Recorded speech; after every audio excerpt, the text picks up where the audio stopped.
राधे राधे साथियों, important MCQ series के next session में आप सभी का स्वागत है। So without wasting time let's begin the session.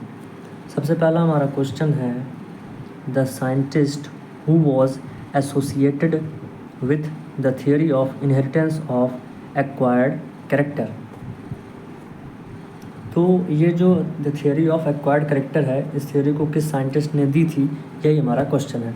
तो ये जो हमारी थियोरी है, the theory of acquired character, ये प्रीमेंडेलियन एरा के पहले जो थियोरीज़ थी उसी में से एक थियोरी है। And this theory was given by, तो आपके ऑप्शन हैं, पहला है लेमार्क, दूसरा है किक और तीसरा है वॉटसन और चौथा है बोस। तो this theory was given by Lamarck. इस थियोरी को किसने दिया था? लेमार्क ने दिया था। इस थियोरी के अकॉर्डिंग एक्चुअली में है क्या? तो इस थियोरी के अकॉर्डिंग ये है, according to this theory the character acquired by an individual is transfer into its progeny. जो भी कैरेक्टर किसी भी इंडिविजुअल में या किसी भी पेरेंट में अगर आ गया है तो वो कैरेक्टर उसकी न्यू जनरेशन में, उसकी प्रोजनी में देखने को मिलेगा। ये थियोरी कौन सी है? इस थियोरी को हम थियोरी ऑफ एक्वायर्ड कैरेक्टर या थियोरी ऑफ लेमार्क्सिज्म भी कहते हैं, ठीक है, जो कि ये गलत थियोरी थी, ये एक्सेप्टेबल थियोरी नहीं थी, ठीक है। नेक्स्ट हमारा क्वेश्चन है, ट्रिटिकम एस्टिवम इज। तो ट्रिटिकम एस्टिवम क्या है? तो ट्रिटिकम एस्टिवम हमारा डिप्लॉयड स्पीसीज़ है, हेक्साप्लॉयड स्पीसीज़ है, टेट्राप्लॉयड स्पीसीज़ है या ऑक्टाप्लॉयड स्पीसीज़ है। तो हमारा जो ट्रिटिकम एस्टिवम है ये हमारी हेक्साप्लॉयड स्पीसीज़ है, ठीक है। कैसी है? तो ये हमारी हेक्साप्लॉयड स्पीसीज़ है, इस बात का ध्यान रखेंगे, ठीक है। ट्रिटिकम एस्टिवम हेक्साप्लॉयड है, इस वजह से इसका जो क्रोमोसोम नंबर होगा वो कितना होगा? 2n = 42। ट्रिटिकम एस्टिवम को हम क्या कहते हैं? ब्रेड वीट कहते हैं, मैक्सिकन डॉर्फ वीट भी कहते हैं। और ये ऑक्युपाई करता है 87% ऑफ वीट एरिया। और this species was introduced by doctor any Borlaug from Mexico, ठीक है। इस स्पीसीज़ को डॉक्टर एनी बॉरलॉग ने मैक्सिको से इंडिया में लेकर आए थे, ठीक है। इस वजह से इसको हम क्या कहते हैं? मैक्सिकन डॉर्फ वीट भी कहते हैं, ठीक है। तो this is the basic information related to this question. Next question पर हम चलते हैं। Zinc is required for the synthesis of. Zinc की हमें ज़रूरत पड़ती है किस चीज़ की सिंथेसिस के लिए? यही हमारा क्वेश्चन है। तो जिंक की ज़रूरत पड़ती है ट्रिप्टोफान सिंथेसिस के लिए। ट्रिप्टोफान क्या है? एक तरीके का अमीनो एसिड है, तो इसके सिंथेसिस के लिए हमको जिंक की रिक्वायरमेंट पड़ती है। नेक्स्ट क्वेश्चन पर चलते हैं।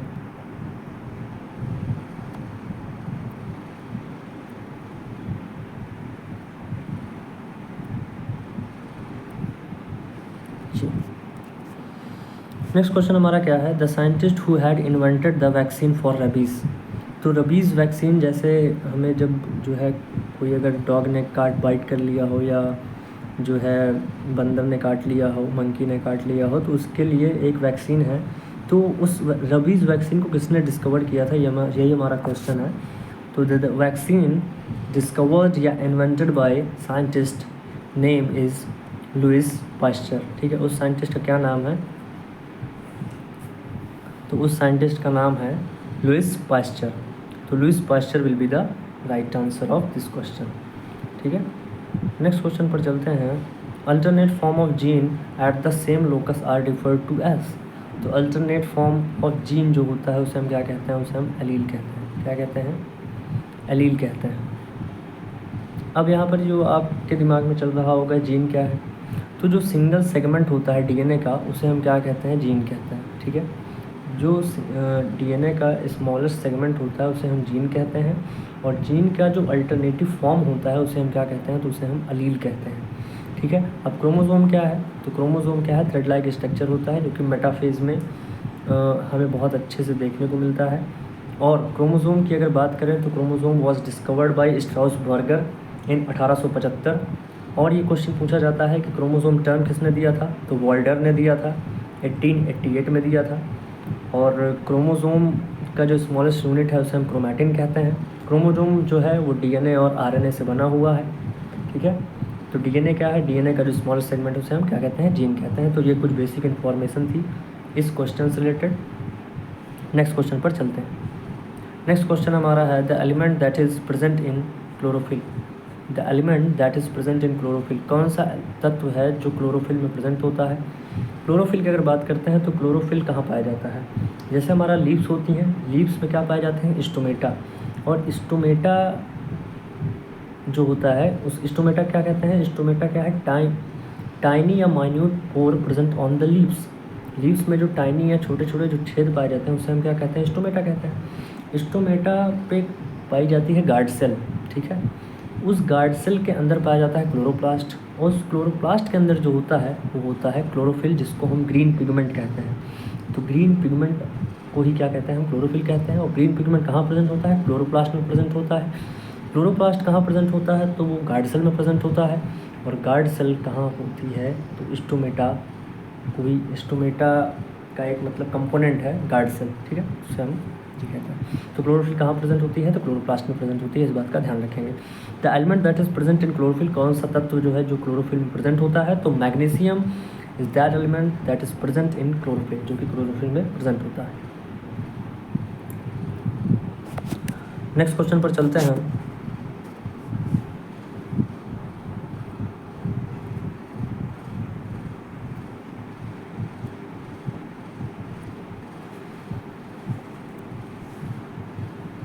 नेक्स्ट क्वेश्चन है the region in which contour system orchard planting is generally followed. तो कंट्यूर सिस्टम आपको पता है, सीढ़ीदार जो खेती की जाती है या उस तरीके को फॉलो करते हुए जो खेती की जाती है वो कहाँ पे की जाती है? तो हिली एरियाज में किया जाता है, ये तो आपको पता ही है, ठीक है। तो हिली एरियाज में कंट्यूर सिस्टम फॉलो होता है, ठीक है। नेक्स्ट क्वेश्चन है हमारा the organ that is responsible for the maintenance of respiration in human beings, ठीक है।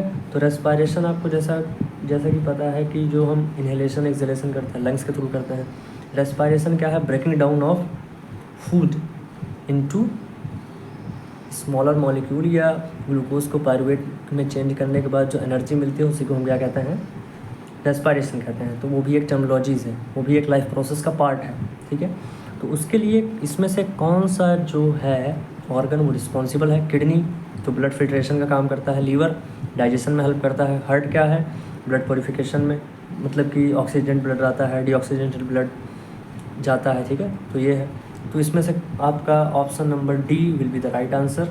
तो medulla oblongata will be the right answer of this question.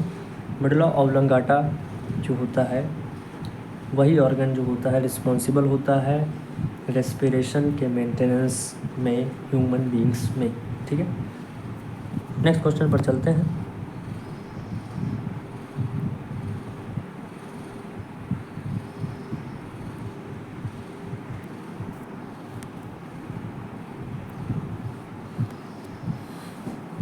Next question है हमारा cryo preservation is done in liquid nitrogen at a temperature of, ठीक है। तो liquid nitrogen को कितने टेम्परेचर पर हम प्रिजर्व करके रखते हैं? तो -96 डिग्री सेंटीग्रेड पर हम क्रायो प्रिजर्वेशन करते हैं लिक्विड नाइट्रोजन का, ठीक है। तो D will be the right answer of this question. Next question पर चलते हैं। The international institute on wheat मेज कॉल्ड सिमिट, ठीक है। जो इंटरनेशनल इंस्टीट्यूट है व्हीट और सिमिट के लिए, व्हीट और मेज के लिए, उसको हम सिमिट कहते हैं। वो कहाँ पर है? तो that is situated in Mexico. ये मैक्सिको में सिचुएटेड है, यूएसए में नहीं है। यूएसए के अंदर यूएसए में ही एक सिटी है जिसको मैक्सिको सिटी कहती हैं, तो वहाँ पर ये सिचुएटेड है। तो C will be the right answer of this question. Next question हमारा soil productivity takes into account the following. जो सॉइल प्रोडक्टिविटी है वो सॉइल प्रोडक्टिविटी कब होगी? जब सॉइल फर्टिलिटी और प्रोडक्टिविटी दोनों होगा तभी सॉइल की प्रोडक्टिविटी अच्छी होगी। अगर फर्टाइल है तभी तो प्रोडक्टिविटी अच्छी होगी। तो soil fertility and productivity take into account the following, ठीक है। तो C will be the right answer of this question. तो सी जो होगा उसका इसका राइट आंसर होगा, ठीक है। नेक्स्ट क्वेश्चन पर चलते हैं।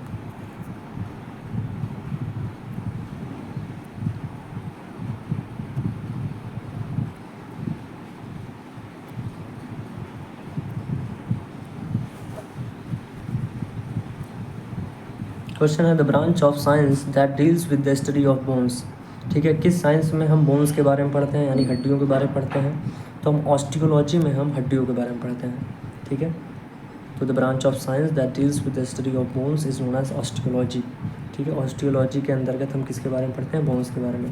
हर्पेटोलॉजी में हम रेप्टाइल्स के बारे में पढ़ते हैं। इसके पहले सेशंस में हमने ये डिस्कस किया था हर्पेटोलॉजी, ठीक है। नेक्स्ट क्वेश्चन हमारा, nitrogen deficiency in plant leads to, अगर नाइट्रोजन की कमी हो जाती है तो क्या होगा, डार्क ग्रीन कलर होगा, एक्सेसिव ग्रोथ होगी, एक्सेसिव टिलरिंग होगी, क्या होगा। देखो नाइट्रोजन की अगर कमी होती है तो क्या होगा, यही क्वेश्चन है। अगर मतलब नाइट्रोजन अच्छी खासी मात्रा में है तो हमारी जो पत्ती होंगी बढ़िया हरी भरी होंगी, ठीक है। अगर इसकी कमी होगी तो कैसा होगा, क्लोरोसिस होगा, मतलब क्लोरोफिल की कमी होगी, ठीक है। क्लोरोसिस क्या है, क्लोरोफिल की कमी जब हो जाती है तो उसे हम क्लोरोसिस कहते हैं, ठीक है। तो नाइट्रोजन की डिफिशियंसीज क्या होता है, क्लोरोसिस होता है। तो chlorosis will be the right answer of this question. Next हमारा क्वेश्चन है,